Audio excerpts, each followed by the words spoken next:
नमस्कार, आपका स्वागत है हमारे चैनल पर। आप देख रहे हैं देश और दुनिया की हलचलों की खबरों से भरपूर हमारा प्रोग्राम। सबसे पहले बात करेंगे लोकसभा की। आज विपक्ष ने किया विरोध प्रदर्शन, जिसके कारण लोकसभा में कार्यवाही स्थगित हो गई।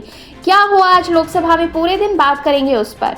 दूसरी खबर में जानेंगे राज्यसभा का हाल। तीसरी खबर है महाराष्ट्र से, जहां भव्य समारोह में हो रही है देवेंद्र फडणवीस की तीसरी बार ताजपोशी। कौन कौन आया है और कौन कौन लेगा शपथ, ये जानेंगे। चौथी खबर में जानेंगे क्या कहा बांग्लादेश की पूर्व प्रधानमंत्री शेख हसीना ने बांग्लादेश में हो रहे हिंदुओं के ऊपर अत्याचार पर। सबसे पहले लोकसभा की बात। गौतम अडानी के खिलाफ लगाए गए आरोपों पर जेपीसी की जांच की मांग को लेकर विपक्ष ने गुरुवार को संसद में अनोखा विरोध प्रदर्शन किया। कांग्रेस सांसदों ने मोदी अडानी एक है लिखे हुए जैकेट पहनकर प्रदर्शन किया। राहुल गांधी और प्रियंका गांधी के नेतृत्व में कांग्रेस और अन्य विपक्षी दल के नेताओं जैसे आप, राजद, डीएमके और वाम दलों ने प्रधानमंत्री नरेंद्र मोदी पर अडानी को बिछाने का आरोप लगाया। राहुल गांधी ने कहा कि अगर प्राइम मिनिस्टर मोदी अडानी की जांच करवाते हैं तो वह अपनी ही जांच करवा रहे होंगे। प्रियंका गांधी ने भी इस मुद्दे पर संसद में चर्चा और प्रधानमंत्री के बयान की मांग की।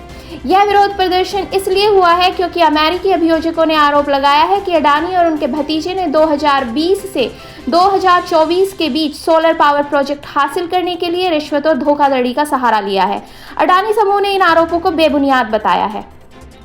वहीं कांग्रेस ने इसे अपनी जेपीसी जांच की मांग को सही ठहराने वाला बताया है।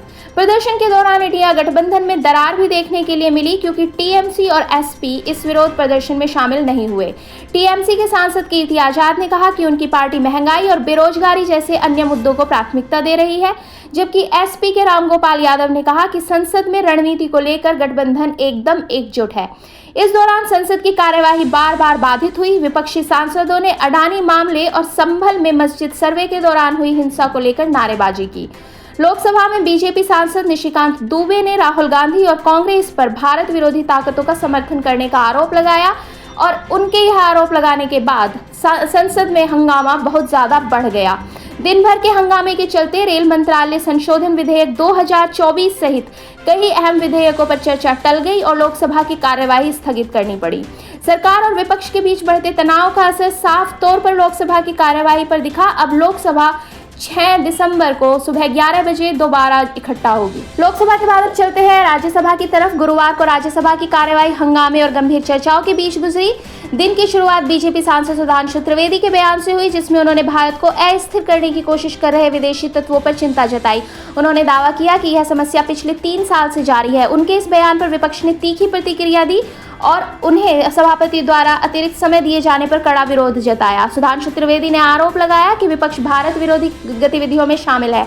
बढ़ते हंगामे के कारण राज्यसभा को दोपहर 12 बजे तक के लिए स्थगित करना पड़ा। दोपहर बाद कार्यवाही फिर शुरू हुई और परमाणु संयंत्रों की सुरक्षा और डाकघरों के आधुनिकीकरण जैसे मुद्दों पर सवाल उठाए गए। विदेश नीति पर भी चर्चा हुई। सांसदों ने फिलिस्तीन के मुद्दे पर भारत की स्थिति, इजराइल के प्रधानमंत्री नेतन्याहू के खिलाफ आईसीसी के वारंट और इजराइल को भारत के हथियार निर्यात पर सवाल किए। विदेश मंत्री ने आश्वासन दिया कि भारत यूएनआरडब्ल्यूए को समर्थन जारी रखेगा और 2 नेशन समाधान के प्रति प्रतिबद्ध रहेगा। उन्होंने साफ किया कि इजराइल को हथियार निर्यात राष्ट्रीय सुरक्षा और हितों को ध्यान में रखकर किया गया है। भारतीय वायुयान विधेयक 2024 पेश किया गया और उस पर तीखी बहस हुई। तृणमूल कांग्रेस की सांसद सागरिका घोष ने विधेयक पर एयरफेयर बढ़ाने, भविष्य की तकनीकों के लिए अपर्याप्त प्रावधान और बम धमकी जैसे मामलों में सुरक्षा उपायों की कमी की आलोचना की। उन्होंने कहा कि एयरलाइंस को आपदाओं से मुनाफा कमाने की अनुमति कतई नहीं होनी चाहिए। डीएमके की कनिमोझी ने हिंदी थोपने का विरोध किया और इस विधेयक को पुरानी शराब नई बोतल में करार दिया। वहीं बीजेपी सांसद घनश्याम तिवारी ने विधेयक का समर्थन करते हुए निजीकरण के फायदे को बताया और भाषा समावेशिता की वकालत की। पूर्व प्रधानमंत्री देवगौड़ा ने हसन हवाई अड्डे के विकास में हो रही देरी को कर्नाटक की राजनीति का नतीजा बताया।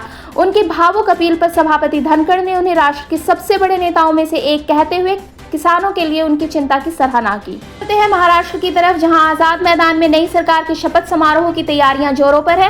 देवेंद्र फडणवीस मुख्यमंत्री और अजीत पवार उप मुख्यमंत्री पद की शपथ लेने वाले हैं। कार्यक्रम में केंद्रीय गृह मंत्री अमित शाह, यूपी के सीएम योगी आदित्यनाथ समेत कई भाजपा और एनडीए नेता शामिल होने पहुंच गए हैं। मशहूर अभिनेता शाहरुख खान, सलमान खान, रणवीर सिंह, रणबीर कपूर, संजय दत्त और सचिन तेंदुलकर जैसी बड़ी हस्तियां भी समारोह में शामिल होने के लिए पहुंच चुकी हैं। इसके अलावा शपथ ग्रहण समारोह से कुछ ही देर पहले फडणवीस के घर में उनकी मां ने उनका तिलक करके उन्हें आशीर्वाद दिया। शिवसेना के नेता एकनाथ शिंदे को उप मुख्यमंत्री पद की शपथ दिलाने को लेकर चर्चाएं हैं, लेकिन शिंदे की तरफ से इसकी आधिकारिक पुष्टि नहीं हुई है। हालांकि अब यह चर्चाएं कंफर्म होती जा रही हैं कि एकनाथ शिंदे उप मुख्यमंत्री के रूप में शपथ ग्रहण करेंगे। आज सिर्फ ये तीनों अर्थात फडणवीस, अजीत पवार और एकनाथ शिंदे ही शपथ लेंगे। इस दौरान कोई मंत्री शपथ नहीं लेगा। इस दौरान एक दिलचस्प चीज शिवसेना और एनसीपी के निमंत्रण पत्र में देखने के लिए मिली। शिवसेना ने जहां सिर्फ फडणवीस की शपथ लेने का जिक्र किया है अपने निमंत्रण पत्र में, तो वहीं एनसीपी के आमंत्रण में सिर्फ फडणवीस और अजीत पवार की शपथ लेने का जिक्र है। दूसरी तरफ शिवसेना का कहना है कि अगर शिंदे आज उप मुख्यमंत्री पद के रूप में शपथ नहीं लेते हैं तो शिवसेना के विधायक सरकार में शामिल नहीं होंगे। चुनाव परिणामों के बाद महायुति को 230 और महाविकास अघाड़ी को 46 सीटें मिली थी और अब मंत्रिमंडल गठन पर चर्चा की जाएगी। इस समारोह में शपथ ग्रहण के बाद महायुति की बैठक होगी, जिसमें आगे की रणनीति पर विचार किया जाएगा। अब चलते हैं बांग्लादेश की तरफ, जहां हो रहे हिंदुओं पर अत्याचार को लेकर पूरा विश्व समुदाय काफी चिंतित है। उसी क्रम में पूर्व बांग्लादेशी प्रधानमंत्री शेख हसीना ने अपने निष्कासन के बाद अपनी पहली सार्वजनिक भाषण में अंतरिम नेता मोहम्मद यूनुस पर गंभीर आरोप लगाए हैं। उन्होंने यूनुस को नरसंहार का मुख्य सूत्रधार बताते हुए हिंदू, बौद्ध और ईसाइयों सहित अल्पसंख्यकों पर हो रहे हमलों और धार्मिक स्थल के विनाश का जिम्मेदार ठहराया। हसीना ने कहा कि 5 अगस्त को उनके आधिकारिक निवास पर हमले के दौरान उन्हें देश छोड़ने पर मजबूर होना पड़ा। उन्होंने यूनुस पर उनके और उनकी बहन की हत्या की साजिश रचने का भी आरोप लगाया। उन्होंने कहा कि हिंसा और उत्पीड़न के कारण अल्पसंख्यकों को न्याय नहीं मिल पा रहा है। हसीना ने अंतर्राष्ट्रीय समुदाय और अपने समर्थकों से देश में चल रहे उत्पीड़न के खिलाफ खड़े होने की अपील की। उन्होंने कहा, मैंने देश छोड़कर हिंसा रोकने की कोशिश की, लेकिन वह जारी है। अल्पसंख्यकों के साथ जो भी हो रहा है वह अस्वीकार्य है।